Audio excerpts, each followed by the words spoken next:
Hello and welcome to Pylon Podcast. My name is Brett Landmeier, My name's Kevin Brueggemann. and today we're here to talk to you about college football. Kevin and I are massive college football fans, and we've wanted to do something to make our place in the sports world, and we thought, what's an easier way to do that, Kevin, than start a podcast? Easy and efficient. Kevin is currently trying to get into broadcasting. As for me, I am just, looking to help a brother out, have some fun while doing it. So, Kevin, talk to me about yourself. Yeah, as you said, I'm looking to get into broadcast, and I'm hoping to do this just get comfortable talking into a mic, talking in front of a camera. Favorite team, Ohio State. So you'll see my Ohio State bias come out every once in a while. I'll be the first to admit that. But my dad rooted for him growing up because we had some family there in Ohio, and then my brother ended up going there. So they're my de facto football team now. Yeah, and I like to kind of keep a bias so I can root for whoever I want in the game. But if I had to pick one team that I love more than anyone else, it is Notre Dame, which, not a very popular take. But I am from the Midwest. I grew up watching them on NBC every Saturday night, and I always rooted for them. And, my passion for the team has just carried on to today. And, go Irish. For today's episode, we're going to be doing our preseason top 25, starting from 25 and going to 1. We're going to give you some analysis on why we rank these teams there and some analysis behind it. So, you know what? Let's get right into it. In the 25 spot, we got Oklahoma. And Kevin, take us away. Yeah, Oklahoma's kind of a tricky one this year. Second-year coach, coming off kind of a rough season and what they're expected to do, but a lot of close games, one-score games. They flipped those over. That could be a totally different season last year. Yeah, and we're going to get our first look at General Booty at quarterback. It's going to be a fun season to kind of see what's in store for Oklahoma because they still do rank very high in recruiting classes and did pretty good in the portal too, I'm pretty sure. So, yeah, it's going to be exciting to see what Oklahoma has this year. On to 24, we got Colorado Buffaloes led by, as everyone should know by now, Coach Prime. What are your thoughts on Coach Prime, Kev? I think he's a good coach. He's getting a lot of shit right now that, I think a big thing to keep in mind with Coach Prime is that whatever shit he's going to get, he's either going to get really bad haters or really good followers. You're not going to get anything in the middle. So you always got to kind of take it with a grain of salt whenever you see people talking about him on Instagram or anything. But I think he's doing a really good job with the roster right now. He's flipping it. He's bringing in some big names, and he's got a track record of winning. So I wouldn't put it past him to make a big flip here. Yeah, they lost over 50 players to the portal, and then they got 50 players from the portal. So it's going to be a brand new team this year, kind of starting from scratch, which is going to be fun. But he does have his son at quarterback, which it does look like he has some high upside and can play at an elite level. So I think Colorado could surprise some people because I know lately they've been getting kind of dogged with all the Deion Sanders and the way he treated kind of the players from the last team that a lot of people have been kind of against him at this point. But I'm not going to be one of those people, so we're going to put him at 24. Yeah, I think there could possibly maybe be truth to this statement about the way he treated players leaving, but at the end of the day, that's not going to affect on-field play. I think he still gets the best out of the players that are there. So he's going to be leading a good team. You notice the players even want to be there, play with him. He had a lot of players from Jackson State follow, and, even got Travis Hunter, who's going to be an elite cornerback prospect here soon going to the draft. It's going to be a fun one for Colorado this year. It'll be a really good season. Who do we got at 23? 23, coming in, my dark horse, Iowa. I think that Cade McNamara was a big transfer. That defense is always top of the nation every year. They're going to be a really interesting team this year.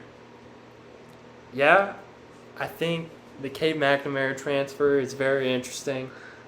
I'm not really sold from his Michigan tape. I thought that he was the Ryan Tannehill of college football, kind of just a game manager and very much relied on the run game. And that's why he lost his job to J.J. McCarthy last year. So it should be interesting to see what – I feel like the bigger question mark for Iowa is not even Cade McNamara. It's Brian Ferentz, their offensive coordinator. Because they kept him around for this year, and if Cade McNamara is not the answer, it's going to be another rough year for Iowa, and we're going to start seeing some baseball scores again. There's a lot of pressure on Ferentz, too, because the rules and stipulations behind his contract are, like, weird and, like, totally not traditional at all. He used to get, 20-something points per game or whatever to get a contract renewed. Like, I don't know. I feel like that's putting too much of a leash on someone. Like, I don't know what your thoughts would be, but it's coach's son, so I've never really a little bit of nepotism there. Yeah, a little bit of nepotism over in Iowa, but we don't need to talk about it. Moving on to 22, we're gonna go with the Oregon State Beavers. Oregon State this year got DJ Uliungalele. My bad if I mispronounced it. So we're just going to call him DJ from here on out. But Oregon State had a bit of a turnaround season last year, and I recall them winning a big game at Oregon at the end of the year and knocked Oregon out of playoff contention. So, yeah. What are you thinking? Yeah, this is another team where I'm very 50-50 on, just because I like their head coach a lot. I like the direction that the program's heading. As you said, they had that huge win over Oregon last year. But DJU is very 50-50. DJU. Yeah. I feel like he has potential to be a really good quarterback there if he fits the right system. But I think it also has potential to flop, especially in the conference they're in. I think they're going to have some good competition. So we'll see how they do. Yeah, you're going to hear me say this a lot, but Pac-12 defenses are terrible. Yeah. They are not good, and so anyone can really go up on these Pac-12 defenses and put up some crooked numbers. But, yeah, I have some hope that DJ turns it around here because I have been disappointed with his performance. He's kind of killed that Clemson program, even though they haven't lost less than 10 games. And everyone just writes them off. But, yeah, we'll get into them later. All right, down now at 21, we got Wisconsin. Wisconsin, kind of under the radar team this offseason. I think a lot that's been going on with Colorado, as we just talked about. It's been kind of overshadowing Wisconsin, but they've really flipped their roster with Luke Fickell coming in. They got a brand new Wisconsin look to them, and I think this will be really good for them. I don't know if it quite works out perfectly their first year, but I think they take a good step in the right direction. Yeah, it definitely helps. They got Braylon Allen at running back, returning him, and he could be the best running back in college football. So, as Kevin said, Luke Fickell is a big-time hiring. Guy's got college football playoff experience, which not a lot of coaches can say they've done that, especially at the Group of 5 level, which I know because no one has done that at the Group of 5 level. And it's going to be exciting. I like their quarterback transfer they got here, too. They got rid of Graham Mertz. That's big. And they brought in Tanner Mordecai from SMU. And I'm telling you what, if you don't know about this kid, he's special. And he's gonna do some damage here in Wisconsin. And that defense, too, is tough at Wisconsin as well. Wasn't it 151?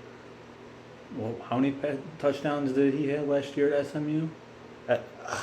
It was some insane number. I can't even remember. I can't. I don't want to throw out a wrong number, but yeah, we'll look it up later and let you guys know in the future. But yeah, on to 20, we got Tulane ranked there. Tulane pulled off a big win in the Cotton Bowl against USC last year. One of the craziest games of the year. And they're returning a lot of their offense.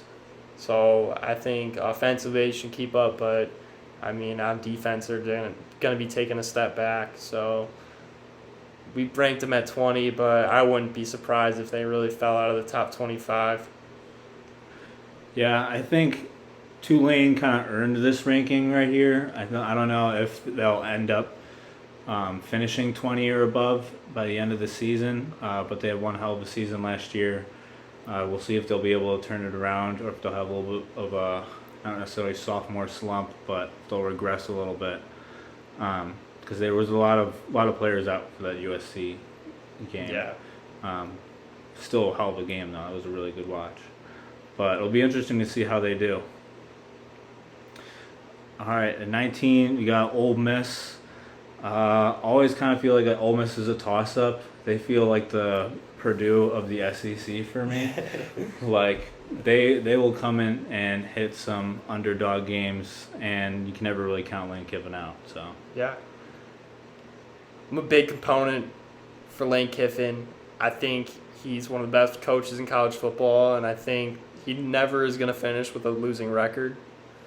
And I think you have to rank Ole Miss every year for the season, even if that doesn't stick, because, there's some years where, they'll just fall apart. I was kind of convinced Lane Kiffin was going to Auburn last year at the end of the year with the weird-ass games he was losing. But, yeah, they still have a top running back in college football with Quinshon Judkins.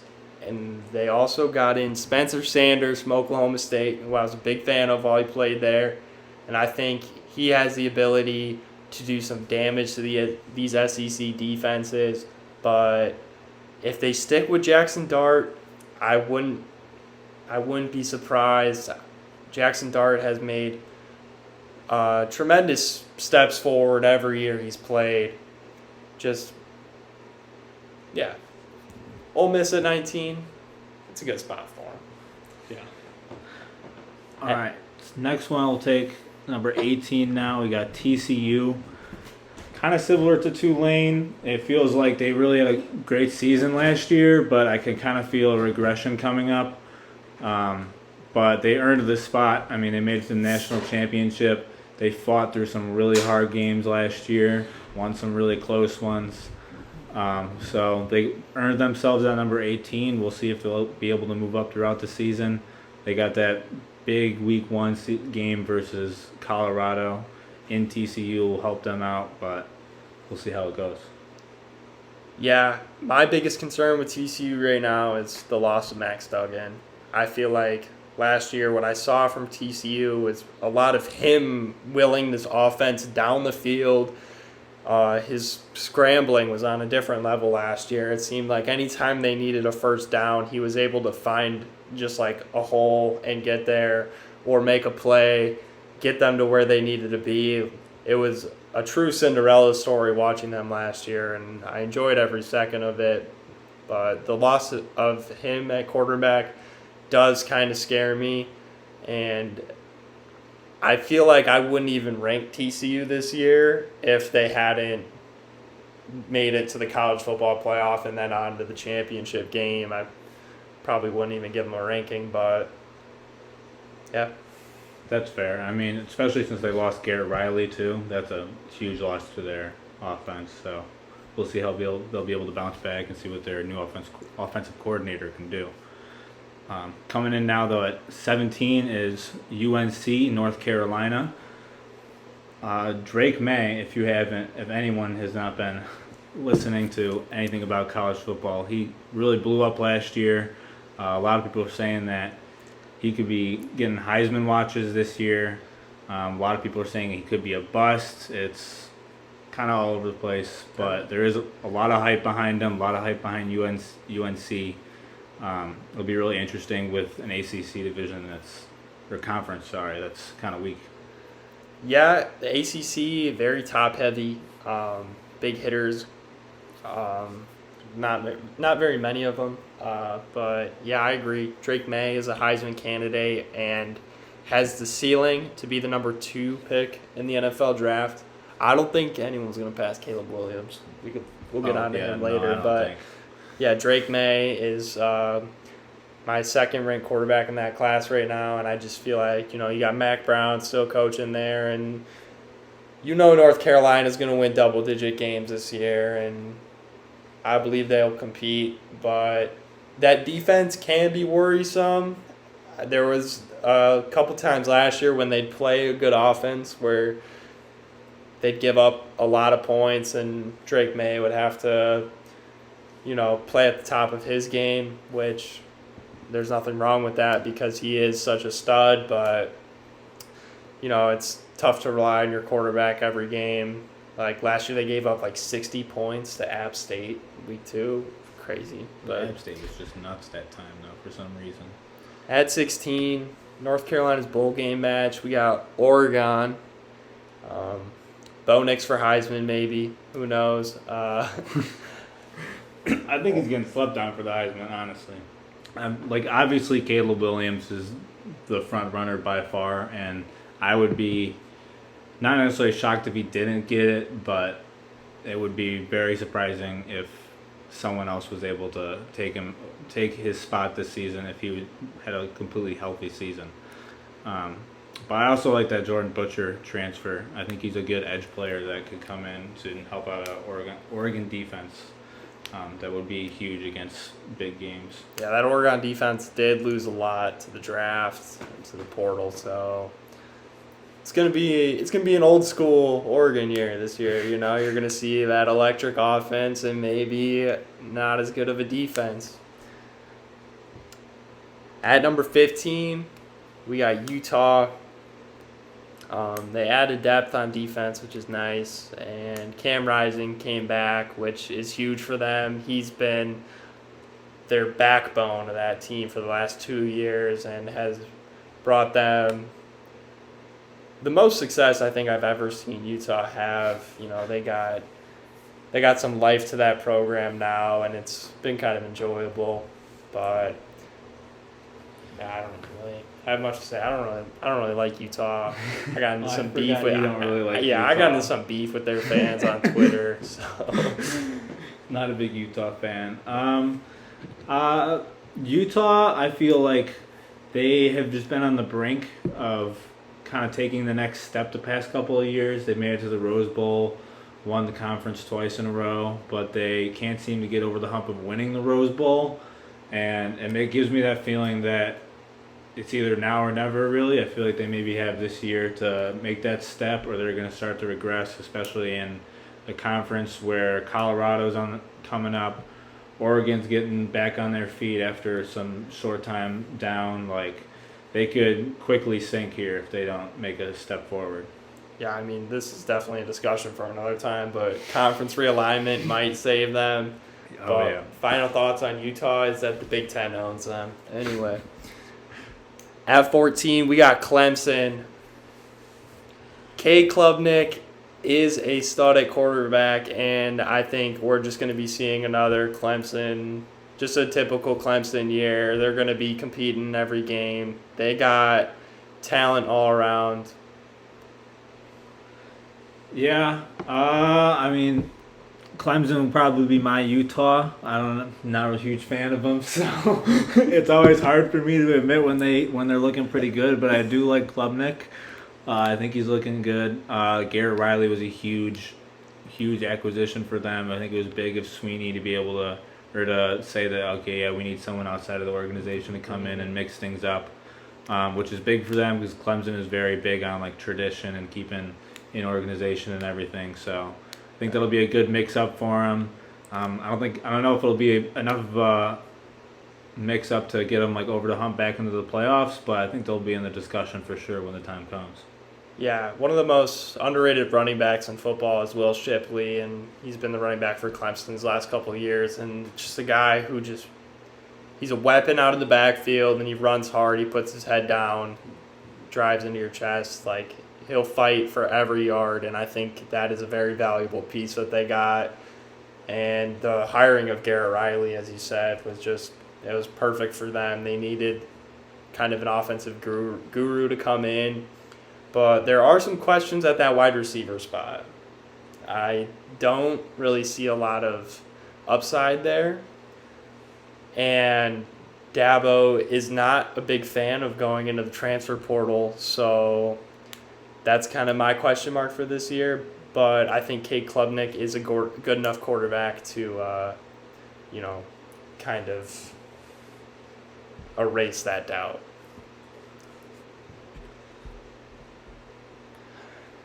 At 13, we got my boys, the Notre Dame Fighting Irish, who just came in with a huge signing in the transfer portal, getting Sam Hartman. I think this is going to be a different offense for Notre Dame. It did suck that they lost Tommy Rees. Was Tommy Rees? Yeah. Tommy Rees.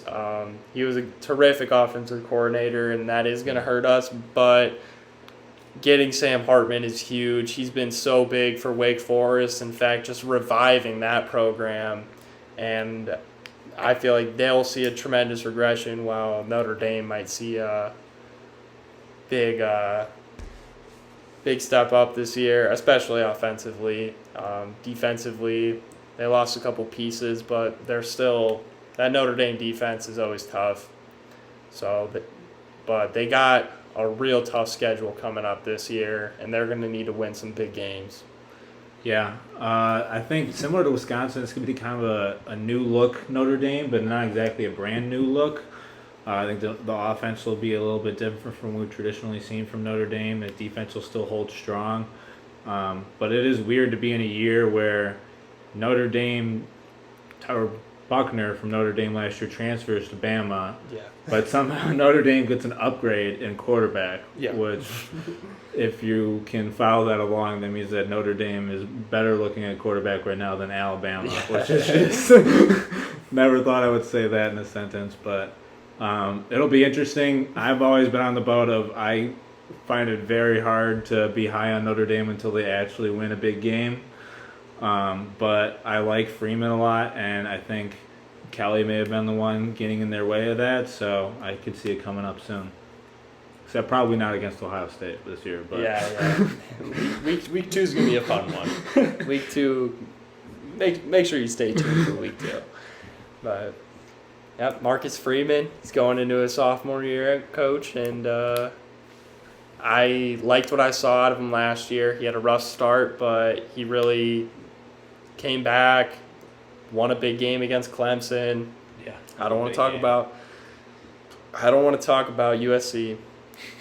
So we're going to move on to number 12, where we got South Carolina.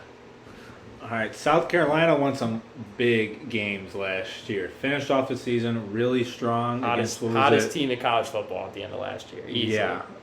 What was it? It was Clemson, and then who was the second team? Tennessee. Clemson and Tennessee. That's right. They did get some help with some injuries with Tennessee, but it was late in the game. I think Carolina was kind of high on the momentum, anyways, at that point. I think Spencer Rattler's really coming to his own in that team, finding himself in the program. They also could be known as sleeper. I'm not thinking maybe not like a sleeper for the playoffs, but they might end in the top 10 this year if their schedule goes right, if they get some lucky bounces. Yeah, Shane Beamer is another fantastic coach, and I think that South Carolina is definitely going to be a team that you're going to have to watch out for this year. They're not going to be a tough out. I'm pretty sure they got Georgia. I think they might have Georgia at home this year. I'm not 100% sure. I could check. But, yeah, South Carolina looks good. Didn't lose much, which is nice. And it's huge that they got Rattler back because like him or not, he is a top 20 quarterback in college football. So I'd be looking out for South Carolina. They got a tough one, though. Week 1, South Carolina, North Carolina. Oh, that's going to be a dog Drake fight. May versus Spencer Rattler. Going to be an absolute barn burner. Here we go. They do not play Georgia at all this year. Oh, they got Tennessee, will probably be their hardest game, or Clemson. Okay. We'll see. Oh, no, they do have Georgia. Sorry, yeah, Georgia week 3. I totally missed that. At home? At Georgia. Oh, At Georgia. shit. That's going to be a hard game. Yeah, their schedule's a lot tougher than I thought. All right, moving forward. Number 11 coming in, we got Texas. Texas is going to be a really interesting team. Again, very similar to Notre Dame, or at least how I feel about them. Texas has gotten, I feel like, so much hype in the past, 5-ish years, where every year it's like, oh, this is Texas's year. Like, they got it. They're back in the game this year. And then they just flop. And last year I felt like they actually did pretty good. As much beef as I got with Quinn Ewers, he is like a 20-year-old kid, so I hope he does pretty good this year for his sake. He seems to be cleaning it up, focusing a little bit more. So I know he had a lot of hope and potential going into it. I think he can potentially be a really good quarterback.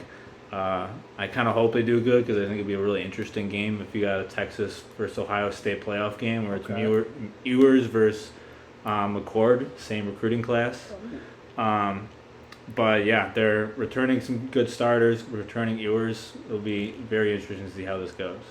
Yeah, Texas looks good. I think they look like the favorite to win the Big 12 this year. Quinn Ewers does need to make a step up, though, this year. There were some times last year where it seemed like he hurt them a lot.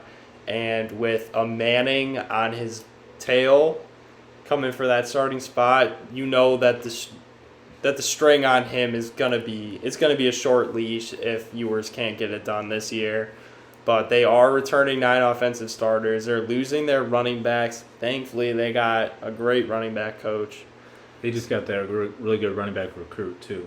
I think he's a 5-star 2023. So if he can maybe come in as a true freshman and help out, but yeah, Texas looks good. They got, just to get through that tough Big 12. I don't even know if it's all that tough this year, but they got Bama week 2, so that's gonna be kind of the. It's in Bama too. It's in Bama, and they played Bama very well last year, so it's gonna be a little bit of like, if Texas can I think Texas wins that game, we're gonna be talking a little bit about Texas in week 3. We'll put it that way. To be fair, I think Bama really had to step on the shoulders of Bryce Young last year, and they don't got a Bryce Young this year. So if Texas can do just the same thing they did last year, come in with the same game plan, it might work out. I mean, it does help that Steve Sarkisian, was the offensive coordinator at Bama before. At number 10, we got Tennessee ranked right there. Tennessee came off a very memorable season for them. The Hendon Hooker show was very enjoyable to watch. Sad the way it ended, but I think Heupel has the team in the right spot, looking like he can easily just keep this going. Maybe put up another double-digit win season. Yeah, I think Milton looked really good in that game against Clemson in the bowl game. I forget which one they were in. But he showed out in that game, which was huge, because I think a lot of people were expecting Tennessee to take a step back in that game, and also this upcoming season. I was, yeah. But Milton kind of, as I said, he showed out in that game. He kind of shut up the haters there. It made it a hell of a lot more interesting going into the season with what Tennessee's going to do. Their defense is probably going to have to step up, though. I mean, even with the amazing offense they had last year, their defense really held them back. And when you're playing in a conference with Alabama and Georgia level defenses, there's not an offense that is going to be able to just outrun them. So yeah, we'll see how they do. Yeah, Joe Milton is a kind of a question mark for me. I remember the Michigan days, which I wish I didn't. I really wish I didn't, but what Joe Milton are we going to get? Are we going to get the Joe Milton versus Clemson, the one that can flick the ball 60 yards downfield on a dime, or are we going to get that Michigan Joe Milton? So it's just going to be whether he can play consistently or not in order for Tennessee to kind of keep a ranking at this high. Kevin, you got number 9. I'll take number 9. I'm really personally pretty hyped about this team. We're number 9. We got Washington. I think they're a pretty big dark horse. Was it Penix, right? Is that quarterback Penix, for Washington? Michael Penix looked good at IU. Is looking even better at Washington. They're returning a lot of players, I believe, if I'm not wrong. Got a lot of good skill position players through the portal. Killed it in the portal. Killed it this year. And I mean, they're always up there. I think every single game, every single big game they're playing against ranked teams, I feel like they always put up a hell of a game.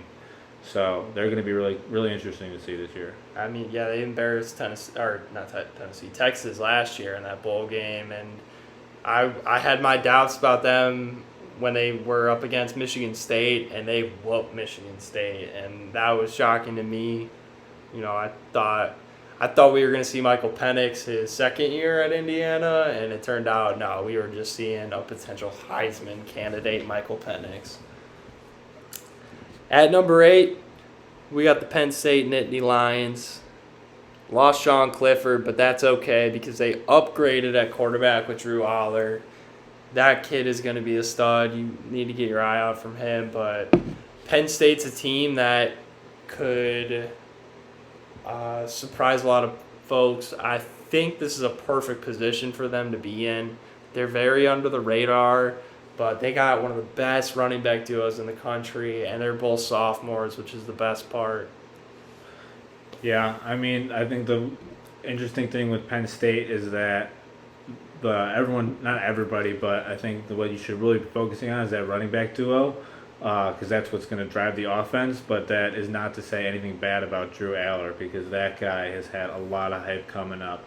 And then on top of that, they probably got the best tackle in college football on, I forget his last name, Fashanu or something. I don't even want to attempt, but he's going to be protecting Aller. That defense is going to come back reloaded like they always do. I like James Franklin as much as I don't like Penn State. I like James Franklin. Yeah. It's going to be hard in a season where Ohio State is stacked with talent and Michigan is bringing back a bunch of players. Yeah. So it maybe is right people, wrong time, but hopefully they can get some momentum going. They got it's Michigan at home this year, and then they're at Ohio State. So those are always the two biggest games for Penn State on whether or not they're going to be a top team or, you know, one of those 8 and 5s. But they did add some good depth at corner and wide receiver in the portal as well, which was their 2 weak points coming in because they lost some people to the draft. So they filled all the holes they need to, and they're looking good. I'm excited to see what they got going for them. All right, coming in at 7, we got Florida State. This is a team that I feel like has been hyped a lot because they kind of came out of nowhere last year. Their quarterback looking really good. They got that Keon Coleman transfer, who I like a lot. I think he's Michigan State. Yeah, he's really underrated. Illinois guy. I'm pretty sure he went to like Naperville. Oh, really? Already had a good offense going in. So added on top of that with Keon Coleman. Will be interesting to see what their defense can do. I think they have a good defense. They're bringing back Jared Verse, who's going to be a top 10 pick in this next year's NFL draft. So Jared that's Verse big. is going to be something to deal with next year. Yeah. But I feel like they got high risk, high reward kind of here. I think they're either going to end really high, they're going to be in the playoff contention, or they're just going to kind of fall off, and we might kind of forget. But we'll see how it goes. Now they're definitely my favorite to win the ACC this year. They returned 87% of their starters, which is a very high margin for a team that played at such a high level last year. They got a real tough first game of the year against LSU, but it is in Florida, so they do have a bit of a home field advantage. And yeah, I mean, Jordan Travis, their quarterback, is looking like he also could be a Heisman candidate. I know we're throwing out a lot of Heisman candidates at you, but just letting you know who's good. But yeah, Florida State's looking real tough this year, and I think that no matter what, I think you're going to be seeing this team at the end of the year and playing in a New Year's Six bowl game. Oh, yeah. At number 6, we got USC. I don't know how you can't put them here. You got Lincoln Riley, who's been a consistent top 10 ranked team, along with the reigning Heisman, future number 1 overall pick, the best player in college football, Caleb Williams. Yeah, I think this team will look similar to kind of Ohio State did last year. They're going to have a really high-powered offense that I don't think anybody doubts, obviously. This offense is going to be causing a lot of problems and putting up a lot of points.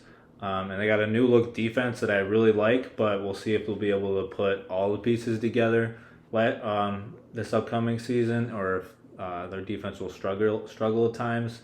I think if they can put it all together, they could be a really dominant team.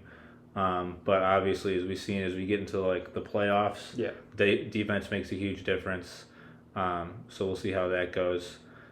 Moving up to number 5, this is where it starts to get really tricky, but we got Bama here. For me, Bama, I think it's hard to vote against them strictly because of Nick Saban. They always got extremely good recruiting classes. And I think, as I mentioned to you earlier today, they have not gone more than 2 seasons without winning a national championship in a while under Saban. And they just went 2 in a row without winning one, obviously, with Georgia going back-to-back. So I think Saban's a little blood-hungry right now, which is very scary, but that quarterback position is a big question mark. Yeah, I was going to say the quarterback position is the biggest question mark for Alabama, and it's looking like it's going to be Milroe to start the year. I'm not impressed from what I've seen from Milroe. I think he relies on his legs a little too much, and he's going to need to transition to be a passer in order to keep Bama playing at that high, consistent level that Bama, looks to play at and what they have played at for years. But I'm also concerned that Bama defense is depleted with some of the losses they had. To be fair, it wasn't the strongest Bama defense we've ever seen, and also not a very disciplined Bama defense. Last year, it was a very weird year because Bama is usually just like a very clear-cut team where it's like not getting a lot of penalties, not really turning the ball over, not making dumb plays, and not giving up big plays. But we kind of saw that a lot last year, so it'll be interesting to see if that Bama defense can also take a step up with the loss of, one, Will Anderson, and then Henry To'o, who was their captain in the middle. So, we'll see what Bama's got this year. But, we could be completely wrong with E-State. Like, they could just be Bama again. They do have Kool-Aid McKinstry still on defense, who's really good. They still, I'm completely blanking on his name, but they got a true freshman safety that Nick Saban has been talking highly about. So it'll be interesting. And Bama has shown that they can win with some pretty mediocre quarterbacks before. Yep. So we might be seeing another Mac Jones this year. A lot of screenplays. A lot of screenplays. The Ryan Day special. The Ryan Day special, Speaking of Ryan Day, at number 4, Ohio State. I had him at number 3, but it is a close toss-up with who we got at number 3 right now. I won't obviously say that, but personally, obviously, I'm pretty big on Ohio State. Tell us about them. Come on. I do like a lot of what they've done. I like what the decisions Ryan Day has made recently. New offensive coordinator they got is amazing. The wide receivers that he gets is outstanding. I think he's going to start being able to amp up that to start recruiting better offensive as a whole. And I think giving him the playbook and giving him the play calling ability is huge for Ryan Day because he can start to really dig in with the defensive coordinator and not necessarily fix that defense because they did look really good last year outside of some big plays. And honestly, maybe hot take, but I'm less worried. Worried isn't the right word, but I think Ohio State's defense is going to come out and be pretty dominant. I think our offense might have a little bit of a slow start, but that defense will really, really hold up, which has kind of been backwards for Ohio State recently. But overall, I think they'll obviously got a lot of talent. So Yeah, you hit it on the nail with Brian Hartline being promoted to offensive coordinator. That's huge. My question for you is when do we start saying Brian Hartline for head coach? You know, how many more years does Brian Day got losing to Michigan before they finally give the reins to Brian Hartline? Yeah, I think Ohio State's looking like how they do every year. They're going to be a top team. Marvin Harrison Jr., I got to bring him up. I got to bring him up. He is one of the best prospects I feel like we're going to see coming up in a while. He's going to be right up there with Caleb Williams next year. But, yeah, Ohio State's looking good, and I'm hoping that they can kind of figure it out on defense, and we can kind of see this Ohio State formula kind of put back together where they can win again. And I think this is a year where the championship game is open, and I think that we could see a lot of different teams take it, and maybe not just a typical year that we normally see. Anything else you'd like to add? No, I'm good to go. Right. You can take the next one. At number 3, I'm really liking this team coming in, but it is the LSU Tigers, who are coming off a College World Series win as well. I might throw that in. But yeah, they're returning 10 starters on offense, which was an already good offense. They're bringing back their quarterback, Jaden Daniels, who looked like an absolute stud. And I'm going to keep it. Also, the starter they lost, Keishawn Boo. that's not. We're okay with that. Yeah, who turned out to be kind of a bust for them last year. But LSU's looking good all over. Brian Kelly said it himself. He loves to do things like beat Bama, and what did he do? He beat Bama. So I feel like this is going to be a year that LSU can make a run. Yeah, I like the Logan Diggs transfer. I think that's another kind of under the radar transfer. It'll add a lot to the offense because they didn't. I'm pretty sure, if I'm not correct, I won't quote me on this, but I'm pretty sure Daniels was the leading rusher last year. For LSU? Okay. So they could definitely use a running back to help them out. I think Diggs was a little overshadowed last year at Notre Dame, so he'll take a step forward, do pretty good here with LSU. Their offense is going to be extremely high-powered. With any other SEC team, it's always, can that defense keep up with Georgia or Alabama? I think, as we mentioned before, Alabama having maybe a down year on defense, LSU could take advantage of that again and take over that division, but Georgia's going to come back reloaded with an amazing defense again. Yeah, so can LSU outrun them? It'll be really interesting to see. I'm kind of 50-50 on Brian Kelly, Brian Kelly, right? I always get the Kellys confused. Yeah. But kind of 50-50 on him, but he did look really good against Bama last year, and he came in with what he promised, so can't doubt him. At number 2, we got the Michigan Wolverines. I know Kevin's probably not the biggest fan of this one, but I don't think you can deny the success that they've had these last 2 years, and they're bringing back J.J. McCarthy. They're bringing back Blake Corum. They're bringing back Donovan Edwards. The only person they lost off their top-ranked offensive line was their center, who they replaced with another good center.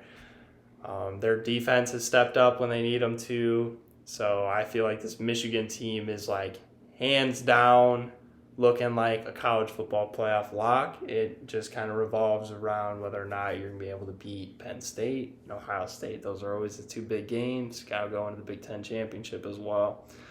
So I got Michigan ranked 2. Yeah, even in my original first top 25, I had Michigan 2 and Ohio State 3, which was pretty painful. But I think they're, as you said, they're kind of a college football playoff, not necessarily shoe-in, but it feels like it would be really hard to see them not get in it this year. I think the big focus for them this year is taking the next step of beating a good team outside of Ohio State. I think Harbaugh has really pushed that team and built that team to specifically to beat Ohio State, and he's even talked about it himself. That obviously, when you part of that rivalry Urban Meyer did the same thing. You beat them before you do anything else. Yeah. That's like over the national championship. So it'll be interesting to see if they can turn that into wins against other teams as well. Yeah, I don't know if you saw, but they have switched their focus on what I team saw to the beat. Georgia plan. Now they have a Georgia plan, which apparently they had in place last year. Unfortunately, they couldn't get past TCU. Well, they couldn't get past themselves to beat TCU. Yeah, they beat themselves in that game. But at number 1, Speaking of, you know who it is. The Georgia Bulldogs. Back-to-back champs. Looking reloaded on defense. But they do have one blemish. It's who's going to be their quarterback and how is he going to transition. Quarterback this year is looking like it's going to be Carson Beck, who we haven't got to see much because Stetson Bennett's old ass decided to play 8 years of college football. still going at it. Yeah, Kevin, you want to? Speaking of Bennett, I think Georgia's one of the few teams where if they have a quarterback question, as of right now, I'm not too worried about it because as great as Stetson Bennett was, I think he was amazing at Georgia, but he is not as irreplaceable as a quarterback as a lot of other ones that have went out of the NFL drafts. So I think they won't have as hard of a time replacing him as like Ohio State will with Stroud or Bama will with Young. And then of course that defense is just going to be the Bulldogs, and they're going to be really hard to get by.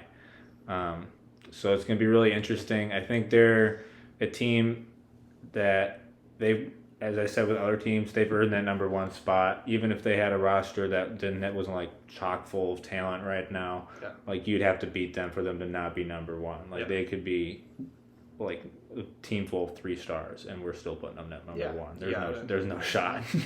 They've just been pure dominance in college football these last 2 years, and it's been kind of fun to see, but I'm ready to see a change. I'm ready to see a new number 1 at the end of this year. I don't want to put Georgia at number 1. I don't mean to hate.